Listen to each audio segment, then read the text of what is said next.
So we are on chapter 2 of the Beyond Belief. And I heard Jim saying they're very long chapters, so I'm only going into page 41. So Oh, good. yeah, I was gonna say.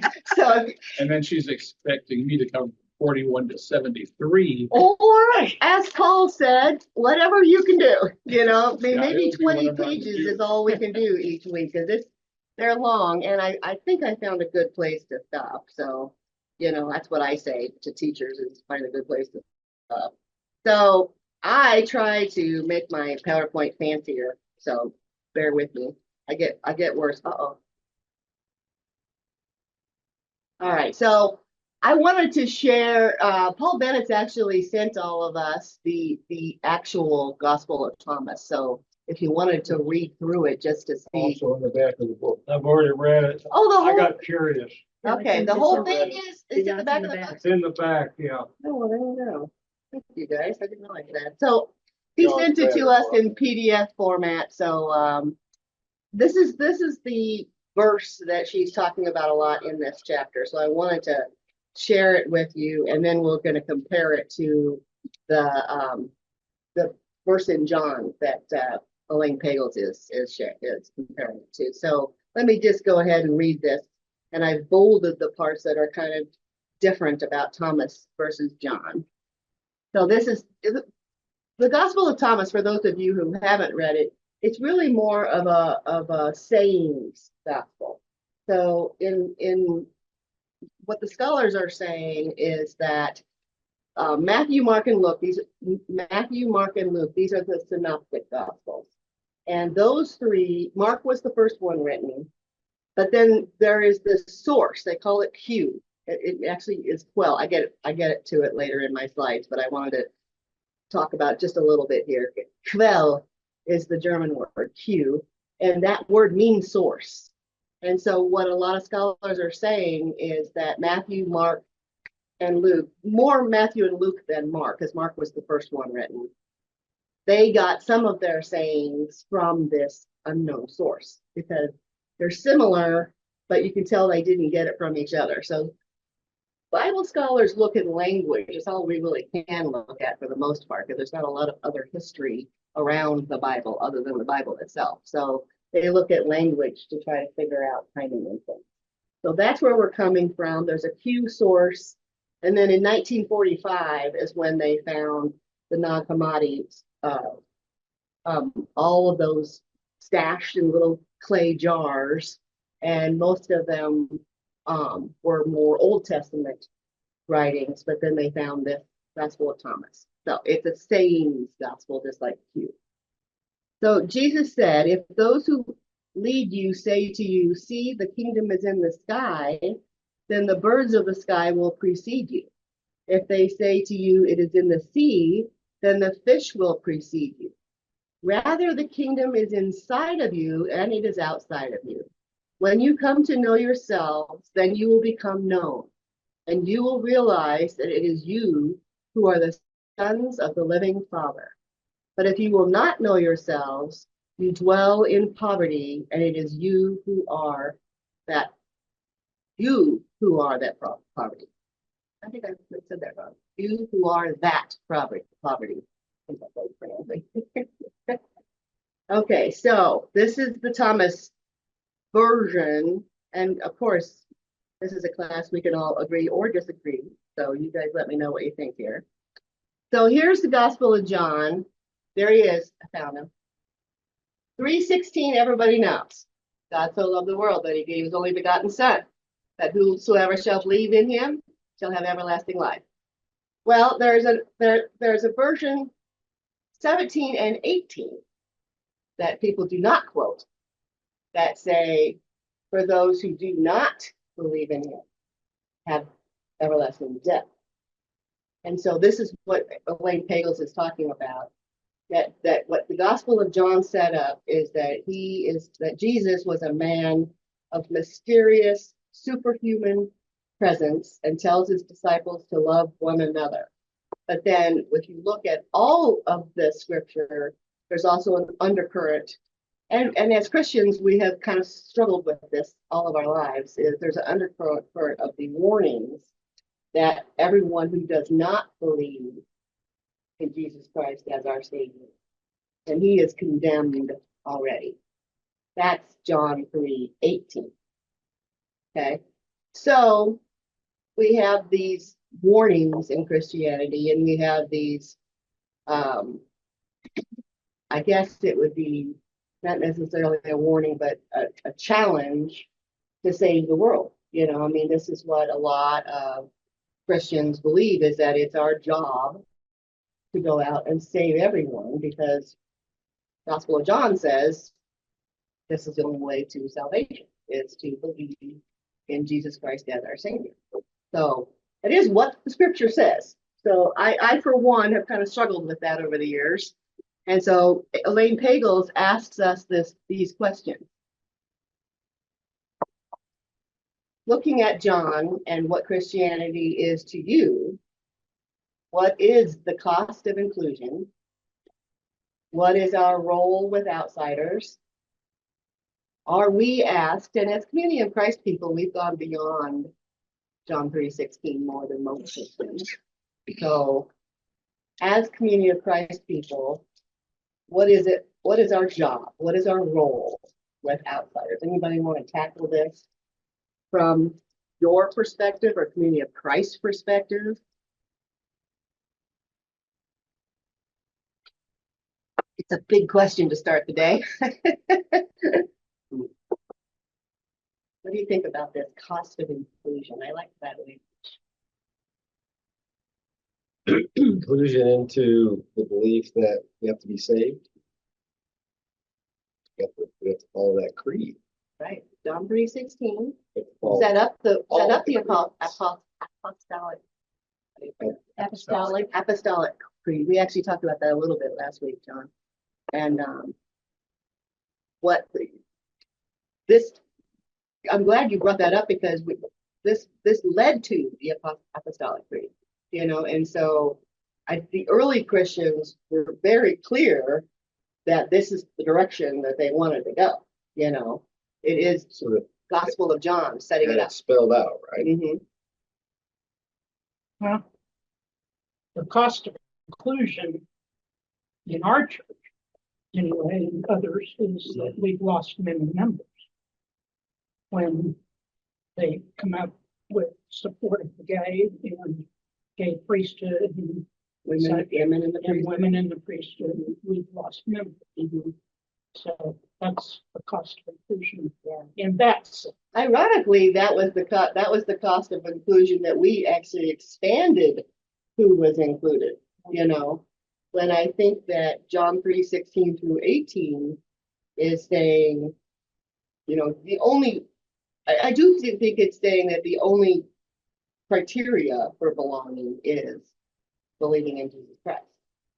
You know, so the question is there a cost to that inclusion? I mean, you know, a lot of apologists will say, you know, here are the reasons why Christianity is better than Buddhism, it's better than Islam, and you know, it's only through Jesus Christ that we can find everlasting salvation.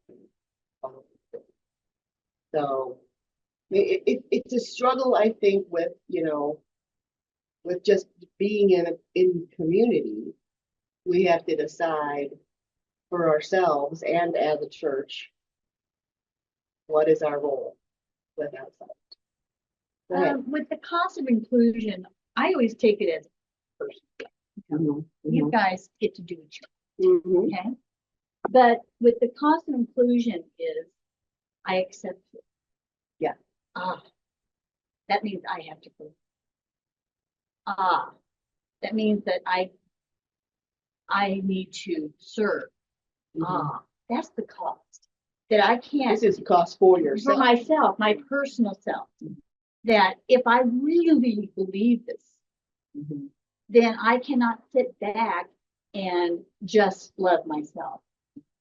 I am told, when you do for the least of these. Yeah. I think there's another cost of conclusion that I don't think really applies. Of course, it doesn't apply to us. And that is that if you have to believe in Jesus Christ for salvation, then everybody else is wrong. Mhm. Only we're right. Mhm. And I think that can be taken as prideful and as exclusionary, and that can have a problem. And it kind of piggybacks on what Bob was saying. You really believe it requires service, it requires time and effort and commitment. And as Jesus said, the least of these are my brethren, if they are hungry, feed them, I mean.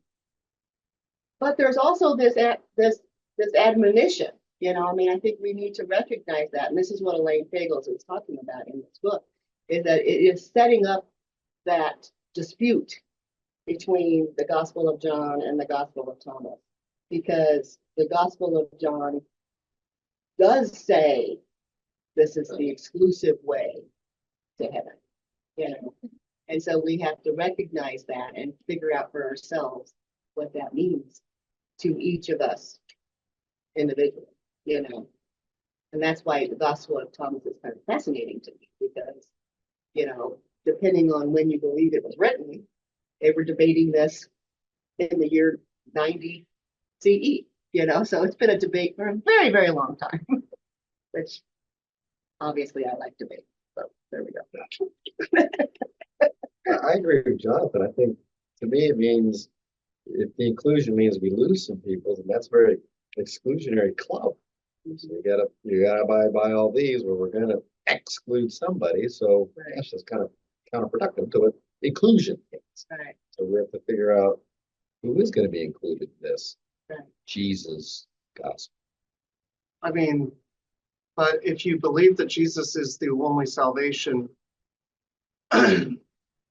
which I've wrestled with that Oh, yeah. my whole life. Oh, yeah. I don't act, if I were to act in accordance with that belief, I would be out witnessing every day, and I'm not.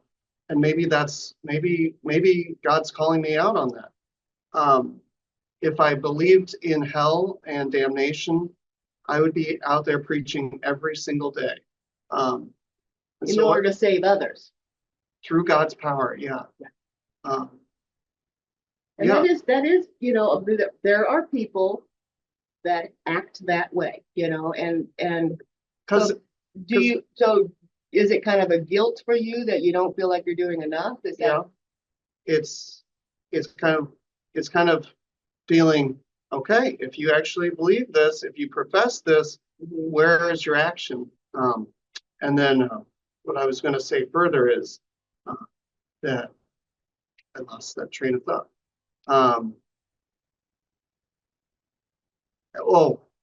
As far as inclusion goes, yeah,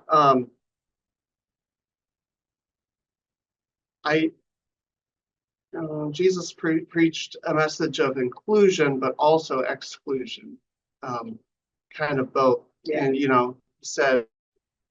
he said, I'm here for the sick, I'm here for the sinners. And, you don't go to a hospital if you're well. You could come if you need salvation, include temporal. And I guess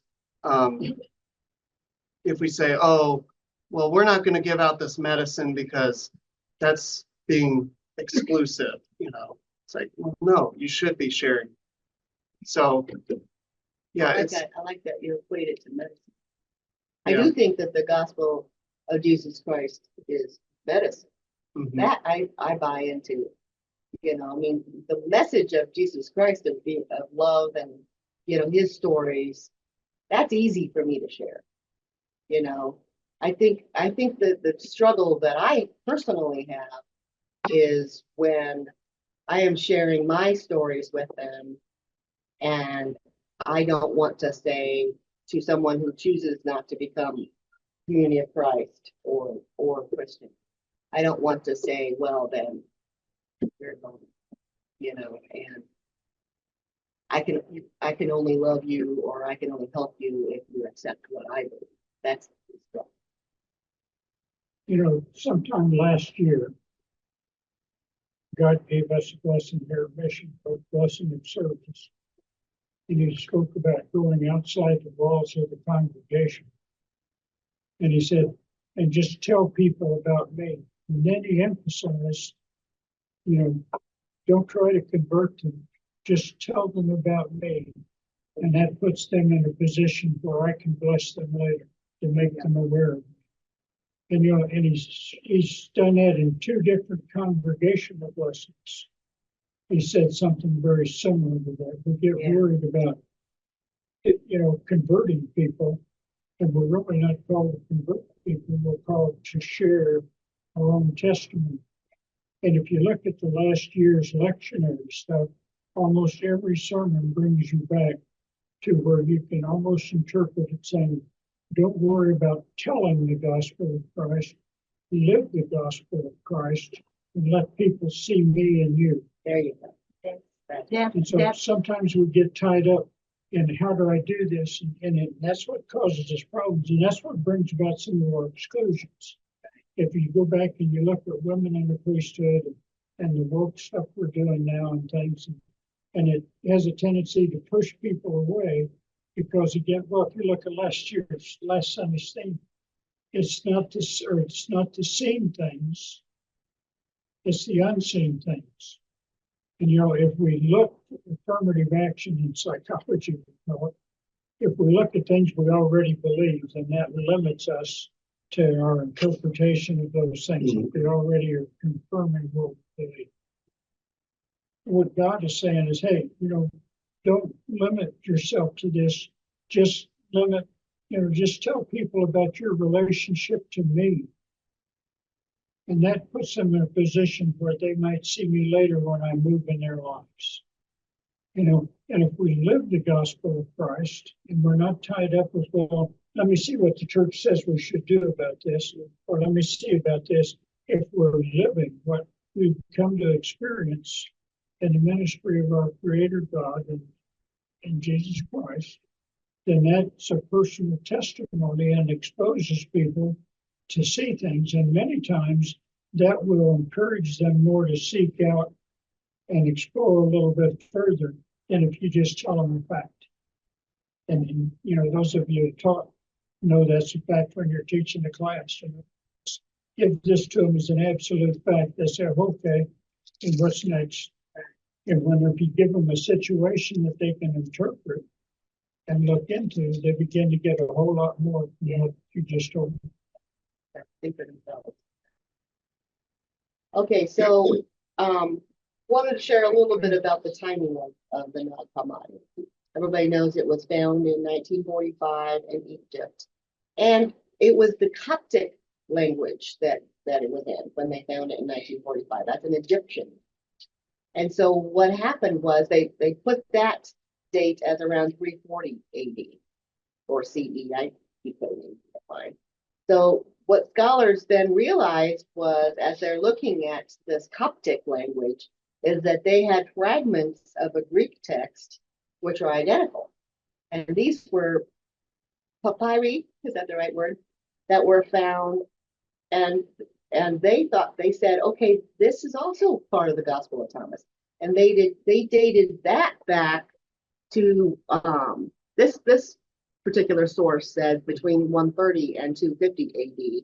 But as you'll see from slides later, they went all the way back to 90 AD. So unfortunately, when you're just looking at language, they're comparing it to different language that they find, and they're trying to date things by the paper itself and by the language that it's in there. So, it's not an exact science, unfortunately. But what's fascinating to me is that the scholars date the book of Thomas all the way back to 90. I think I have.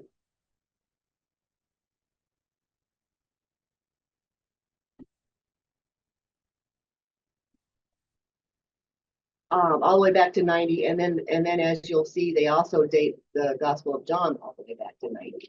So they could have been written around the same time, or they could have been written as reactions to each other. So that's the key that Elaine Pagels is trying to tell us. It's like Was one reactionary to the other? I mean, clearly the scholars agree that the book of John was written after Matthew, Mark, and Luke.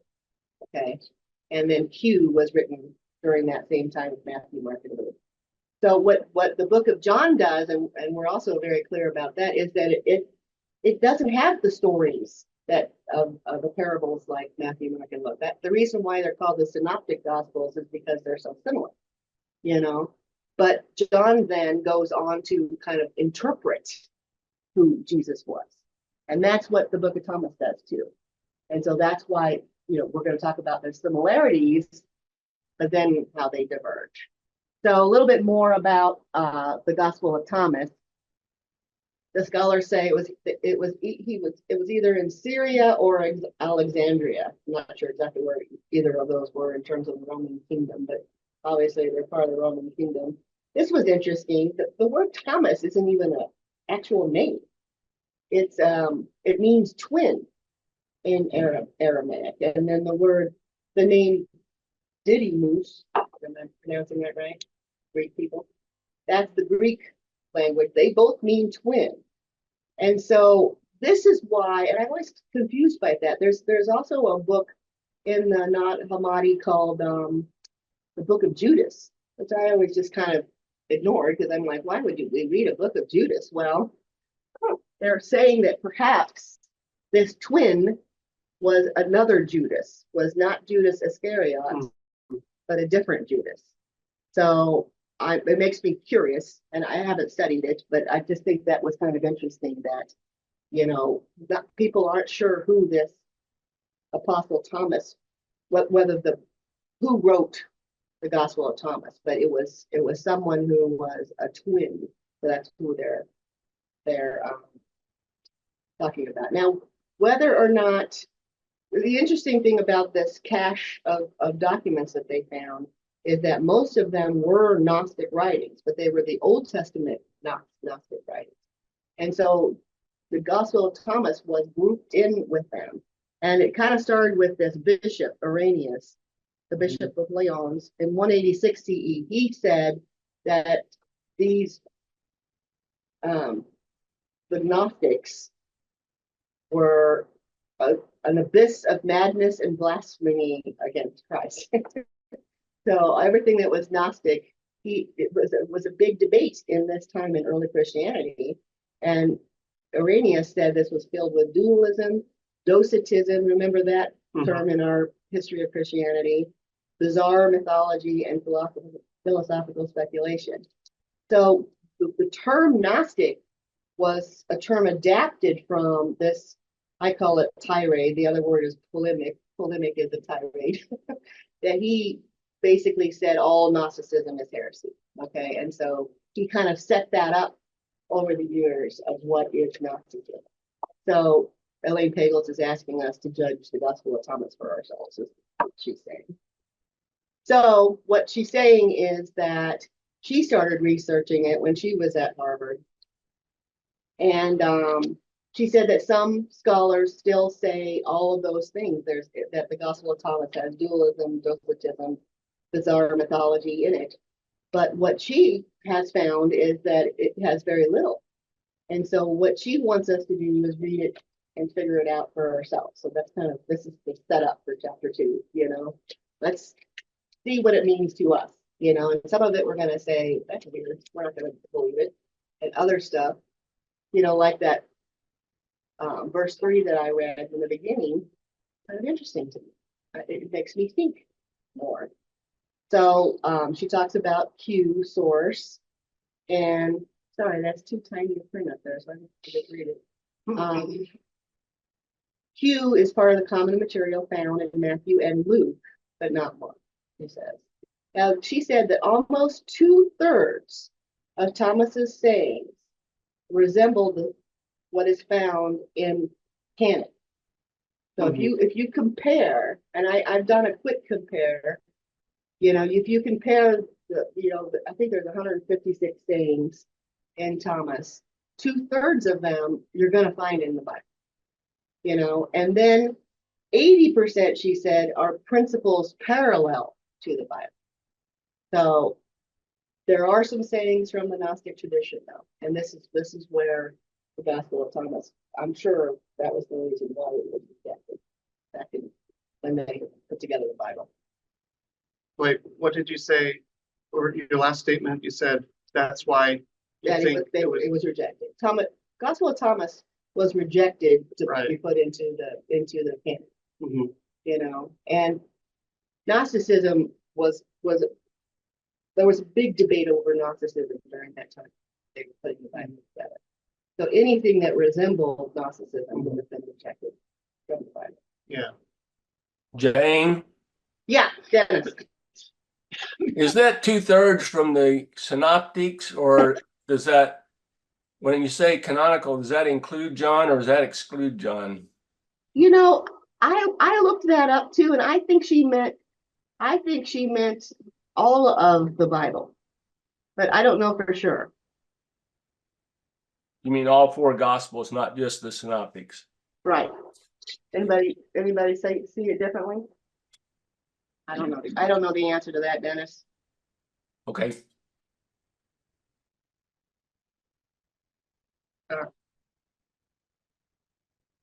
No. So here's what Pagel says is Gnosticism literally means one who knows. That's the word. Gnostic means to know. And so she considers Gnosticism one who seeks experiential insight. The church fathers, she talks about, the early church fathers used the term derisively and dismissively to say that these people claimed to know it all. I thought that's funny. So the question is, are these sayings heretical or are they orthodox? That was the text for any sayings. And she's actually already written a book called The Gnostic Gospel, if anybody wants to read it. I actually have it. That answers that question a little better. I went down the rabbit hole on the internet to see what different Christian faiths say about Gnosticism. Yeah. No.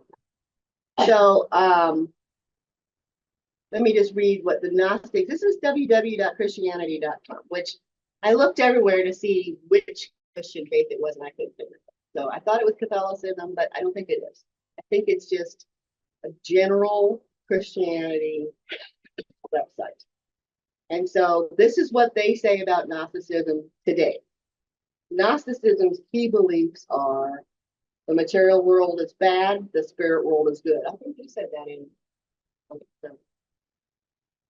Yes. The material world is under the control of evil, ignorance, or nothingness. Dualism. That's that dualism. That's dualism.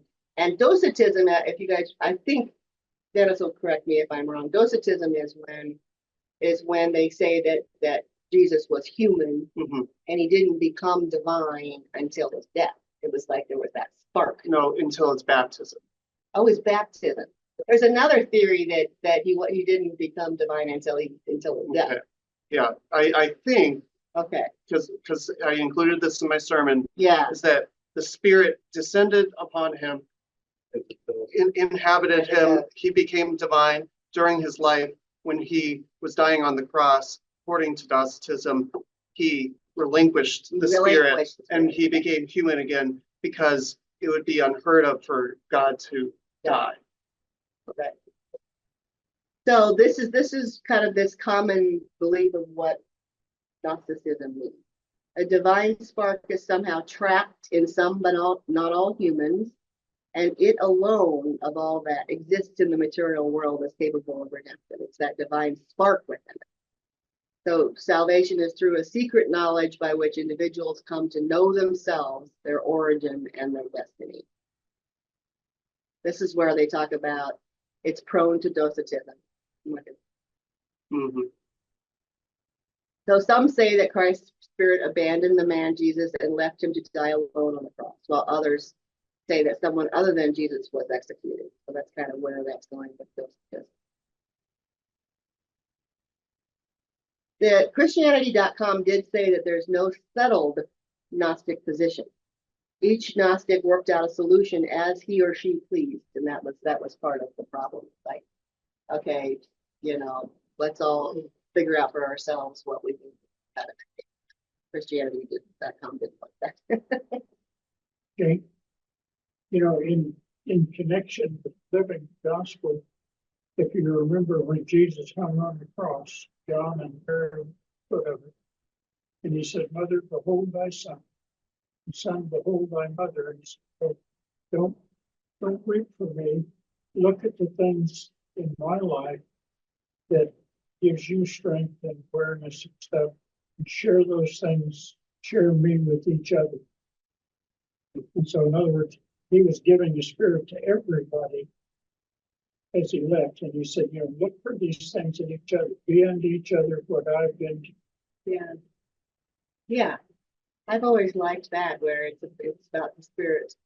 He left us that Spirit. And, when he's speaking to the disciples in the upper room, after his resurrection, he's saying, this is what I give to you. So I've always thought that was a statement. It came to me, I think, looking back at my very first sermon. I prayed and prayed and prayed about it because I was a brand new pastor and a brand new congregation, didn't even know the people or the person that I was giving the service for. And before that morning, before I got out of bed, that came to me and gave me that understanding. I found that not only for sermons, but living the gospel again. He said, be unto each other. Yeah. So what Christianity, just a little bit more about Christianity.com, because I wanted to make sure we're giving both positions on what Gnosticism is and what Gospel of Thomas might be. Christianity.com says it's a treasure trove of Gnostic documents, a sour, blasphemous Jewish Gnosticism. So there are a lot of Gnostic documents in this Nag Hammadi that were Old Testament. So this is how Christianity.com was describing it. And then they talk about this Gospel of Judas, which I've said earlier, it's like, we're not sure who this Judas was. It might have been this twin, this Thomas person, but we don't. And so what Christianity.com says is some scholars are saying that the Gospel of Thomas and the Gospel of Judas were all written in reaction to the canon, into the Gospel of John. So we've got kind of both groups of people saying this was reaction, and everybody knows that in the beginning, before it became an actual Bible, these were individual manuscripts that were written over and over again and passed among the churches. And so, you think about it, there were a lot of copies, and it was almost like people writing letters. That's what Paul did. Paul was writing letters to people, but that's all they could do. There was no printing press, So it's like, okay, I'm going to copy this, and then perhaps this particular priest or person who was writing put his little twist in it when he was writing it. There's little changes that we see in manuscripts too. So we're really talking about 100 years of people writing these gospels to and for each other. And it's no wonder in my mind that there were arguments going back and forth. I mean, we know the first 300 years of Christianity was them trying to figure out who Jesus was. Was Jesus 3 in 1? What's the 3 in 1? I mean, it took them forever to kind of figure that one out until they finally got it in the Apostolic Creed. It took them a long time to discuss and figure out what this was. So what Elaine Pagels is telling us in this book is that even the book of John and the Gospel of Thomas is them trying to figure it out. That's what she's asking us to do, to look at the Gospel of Thomas in that same view. That makes sense? Mhm. Jane, Yeah, Dennis. I'm still curious about that first point in your previous slide. I thought all the Nag Hammadi stuff was basically Christian-oriented, a Gnostic view, but it was all basically like New Testament times. I didn't really ever read about it talking about God in the Old Testament. I didn't think so either, but that's what, several sources that I was reading for today said that. So I haven't read them enough to tell you for sure if they were, you know. Anybody read all the Nag Hammadi documents? Anybody? Paul, have you read them all? Paul would if anybody would. Need to call up a source on Egyptian antiquity, I do not know the answer to that. I'll take a look at it again to see, but I saw several sources that said there was Jewish Gnosticism. Now, a lot of people say that the Christian Gnosticism actually had a lot of Jewish influence, you know, and so that's part of the problem with it is that they were trying to transition into Christianity during this time frame. And as we know from our book that we were trying to figure out the Paulines versus the Petrines, you know, is that people were trying to just kind of figure out how much of the Jewish faith was still hanging around. I mean, Paul said it, you know, most of Paul's writings, you know, are talking about how you don't have to be Jewish to become a Christian. You know, he fought that in all of his letters to people. He was like, this is for the Gentiles too. This is, you know, all of these things about, you know, which is very ironic because was Paul originally, was he a Pharisee? Yes, Mhm. he was. I think that's why he felt that way, because he persecuted the Christians before he was saved himself, you know, before Jesus came and said, you're an idiot. You know, sorry, that's me paraphrasing the road that he was on. Probably. So I don't know the actual answer to that, Dennis. So let me look at it a little bit further. I'm curious about that too. So what the results of the battle with Gnosticism, you know, in these early days was, and this is if you look at the early Christian history, there was an increased emphasis on apostolic succession. You look at who the church was in the beginning.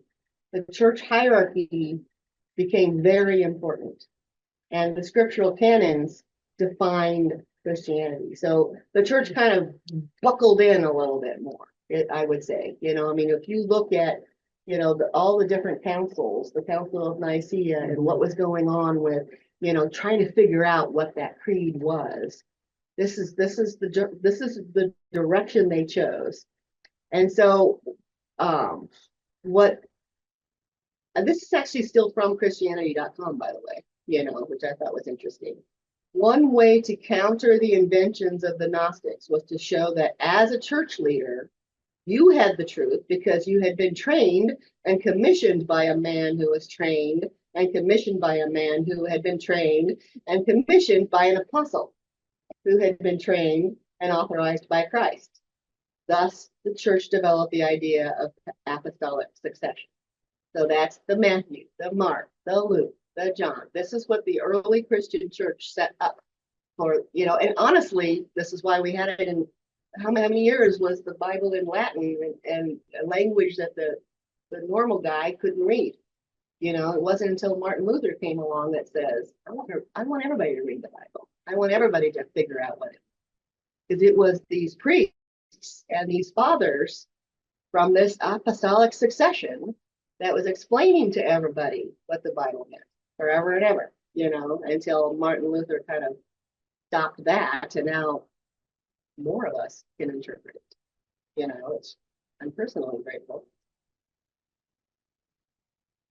So I had to say, this was always, I read this book, Beyond Belief, 15 years ago. Jonathan took me to see Elaine Pagels. And what I remember the most about the book when I read it when I was younger was that, and I went and looked it up too, that John is the only book that sets up the story of doubting Thomas. I went back and looked it up. Matthew, Mark, and Luke say that all of the disciples doubted. Book of John is the only one that says Thomas was not with us.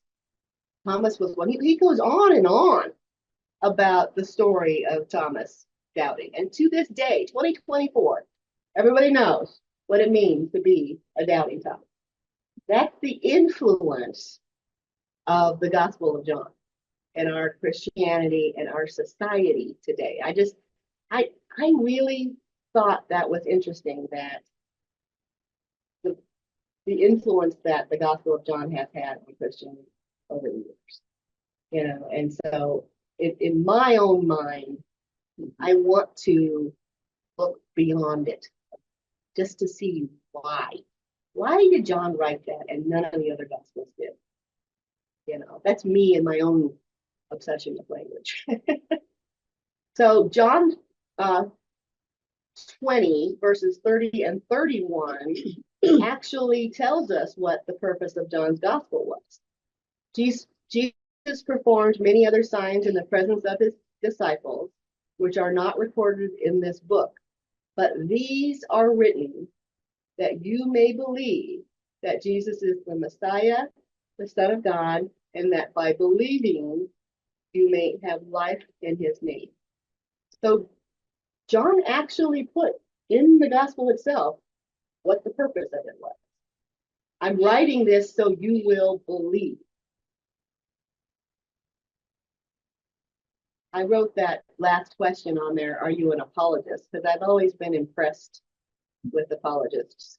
You know, I always consider an apologist, and my nephew Brett and I have had this conversation, is that an apologist is just a lawyer for the Bible, you know? And so in my mind, a lawyer for the Bible means that you've actually read it a lot and you can compare language to language, you know, and so it's a good discussion. Brett and we usually disagree on our interpretation of it. But I like that because that means we're both looking at it very seriously, you know, and so any scholar, whatever side of the coin they are in this debate, it just means that you're reading and you're studying, trying to figure it out for yourself, you know. So I like that. So what Elaine is telling us, this Elaine Pagels' purpose in this book is to focus on how certain Christian leaders from the 2nd century through the 4th came to reject many sources of revelation and instead construct the New Testament as we know it today, the Gospel of Matthew, Mark, Luke, and John, along with what she calls as canon of truth, which became that nucleus of the creeds that they created. I think the final apostolic creed, is it 400? Somebody correct me. Dennis, you told us last week, and I forgot. When did they finally get the apostolic creed? 4th century. 4th century. So you think about that, 400 years of debate. That's a lot of debate, guys. You know, that's them trying to figure out which ones are we going to keep, which ones are we going to reject, who are we as a Christian. So what John opposed, according to Elaine Pagels, was what Thomas taught, that God's light shines not only in Jesus, but potentially in everyone. That's that verse again that I read to you. Thomas encouraged the listener not so much to believe in Jesus, as John requires, but to seek to know God through one's own divinely given capacity, since all are created in the image of God. The result of that was John unified the church in those early days, those first 400 years of debate.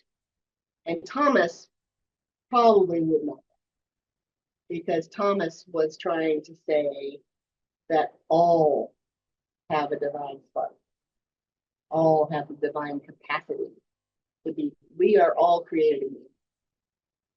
And I bring this up because this is still a debate, you know, whenever we talk about in our own church, worth of all persons, and what does that mean to us? You know, what is that divine spark that is in us? You know, the Christ within us, you know, I mean, what did Christ mean when he said that his spirit is always going to be with us? You know, this is More like Thomas. there you go. Okay. I mean, honestly, it's been a debate ever since those years, you know, and it doesn't have to be, in my mind, it doesn't have to be an either or. It can be, that Jesus came to show us how to live and to save us. And also be yourself, save yourself. I don't know. I thought with your inclusion and everything we've talked about today, my ministry as an evangelist is very, very simple. And my personal ministry is to give every person an intimate relationship with his created God. And every time that I've given a blessing to individuals or congregations or groups, the one absolute thing I see is God is inside of each and every one of us. Now, remember, he's given us agency, so his presence in us doesn't, control everything we do. But that love and that presence is there. And that's why, Christ with the woman in the marketplace, he wasn't saying, I don't condone what you're doing, but I don't let it keep me from accepting you. I'm not saying everybody go out and do this, but I'm saying in spite of that, I'm in you and you've exercised your agency, but we're still in this together. And if you think about that, if you stop and when you pray and when you meditate, I promise you, if you come to that point when you open your mind to that and you say, God, just let me know you're there. And I've seen that, I've literally seen that happen in at least 100 individuals that I put my when they realize that, God, we're together. Now, that doesn't, how that controls their life later on and everything, is still a matter of the agency God has given. But at the same time, when they recognize no one is in this thing alone, and particularly when we reach out and share that with each other, we become even stronger. And that's where the group comes together with congregations and churches and have you, is when the God in you brings you to the God and somebody else, and you begin to share mutually the assurance that yes, that is there. And even though I felt you, God, this person's testimony and seeing you and this person makes me believe it even more and strengthens me and shows me this is where I can go. And so that's what we're talking when we talk about inclusive, and God's included us in his creation, and he's in each and every one of us. Jim, you want to? All right. All this discussion, here's what keeps me solid in my belief.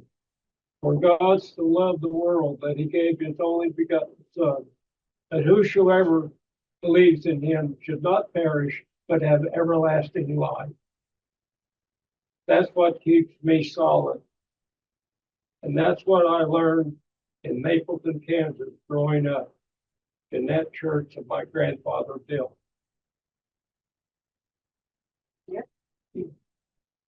That's absolutely correct. That's the Gospel of John. I don't know if I have much to share, but this book is I'm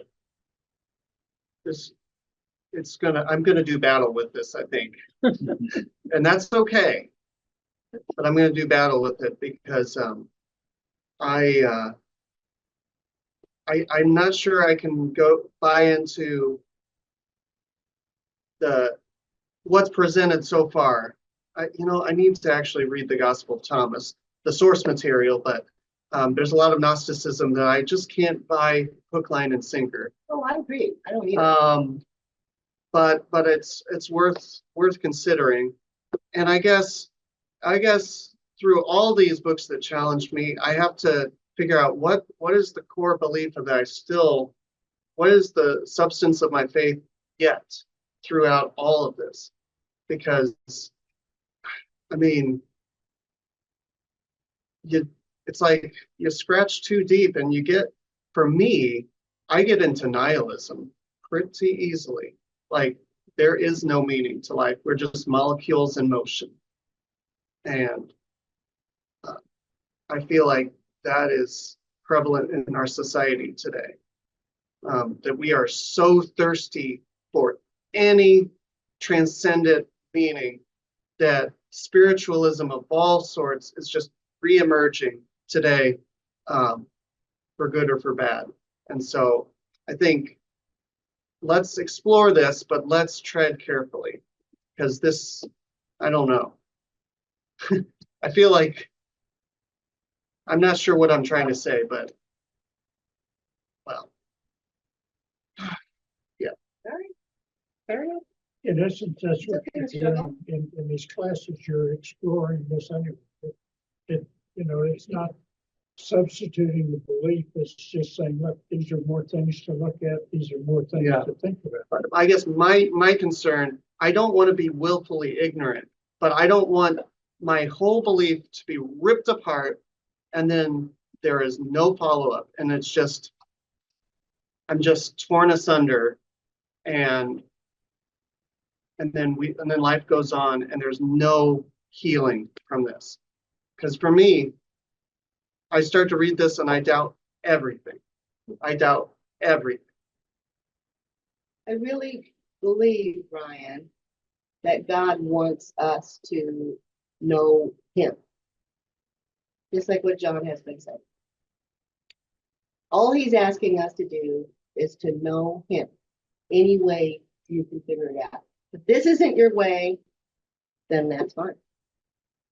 But I have what this book did for me was it made me go beyond the actual words of the Bible and figure out what the people who were writing the Bible were thinking about. And that's a different way of studying the Bible. And that's what opened my own mind of what does God want me to believe and do. So you decide whether it strengthens your faith or if you need to abandon this in order to strengthen your faith. You find ways to strengthen your faith. That's it. That's all God wants us to do. Okay. If it's not, then tell us, I disagree with this, but not generally. It has to be from knowledge. Knowledge does not create nihilism. Nihilism is when you abandon your faith. So that's you. That's up to each one of us to decide. Well, I don't know. I You don't know if I, Well, I'm learning to be tolerant of all your point of view.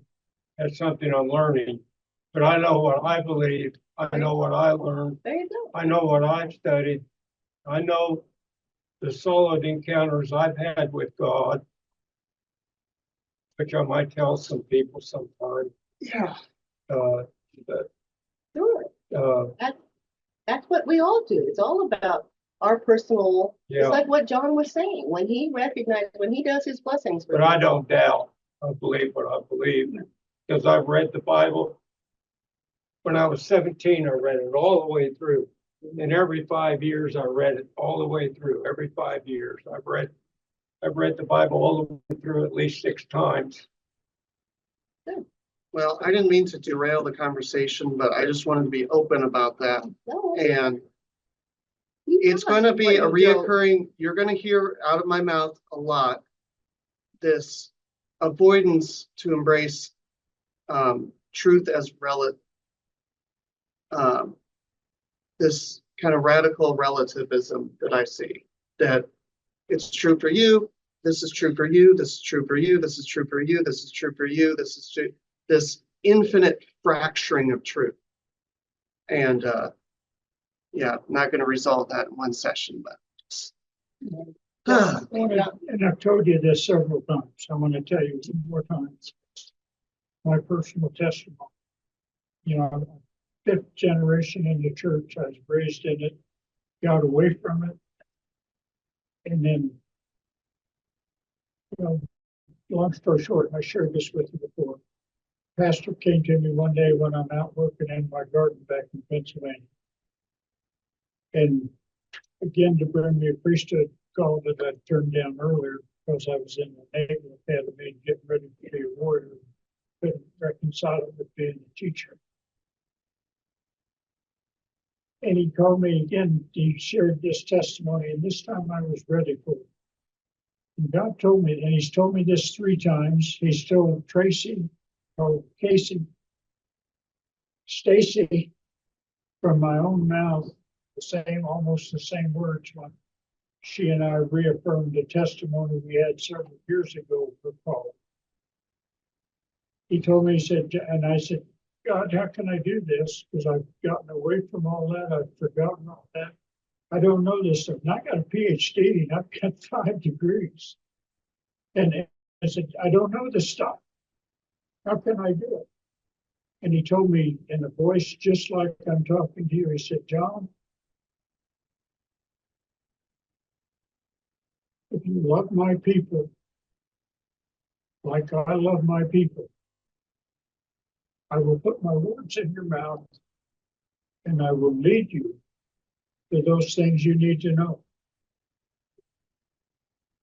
As a brand new pastor, I'd come and they just had a big fight in the congregation and they were really split. I'd moved to Illinois to be place chief there. And all of a sudden they called me to be an elder so I could be a pastor because I was fresh meat. I hadn't even had the classes yet. And again, as I prayed about that, God told me, he said, John, if you love my people like I love my people, I will put my words in your mouth, but I will lead you to those things that you need to know, those things that you're concerned because you don't know.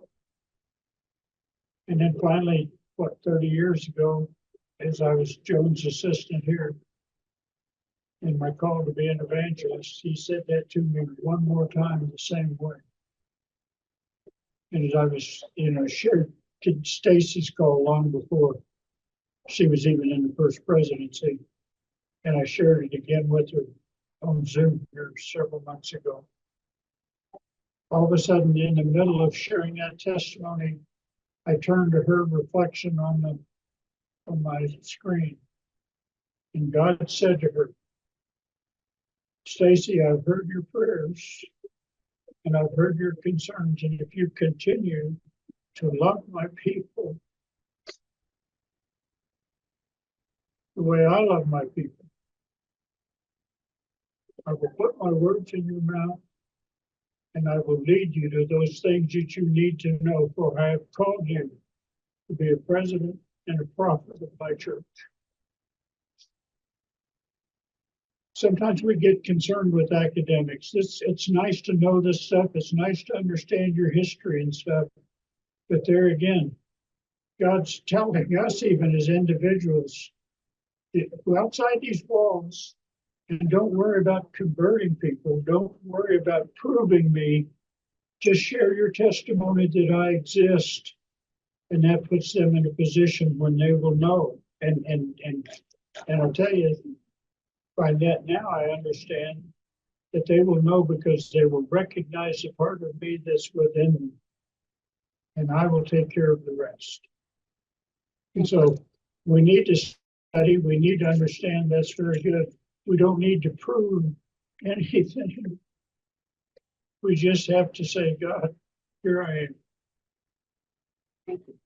We need to say, God, I know you're up there because I see you. And the more I see of life and the more I've experienced you and the many experiences that we've had, the easier it is to see you in my life and other people's lives. And so it's nice to study this stuff and you don't have to argue it. I'm sorry, Brother Flick. It's not, he thinks he's contesting this and he really isn't. He's just exploring it. Yeah, that's all. And that's all we're doing. And that's good to do. But the important thing comes right back to what God, you're here and you're here. And as I learn about you here and here, that allows me to learn about you in you and in you and in you. And we make this harder than it has to be. Thank you, John.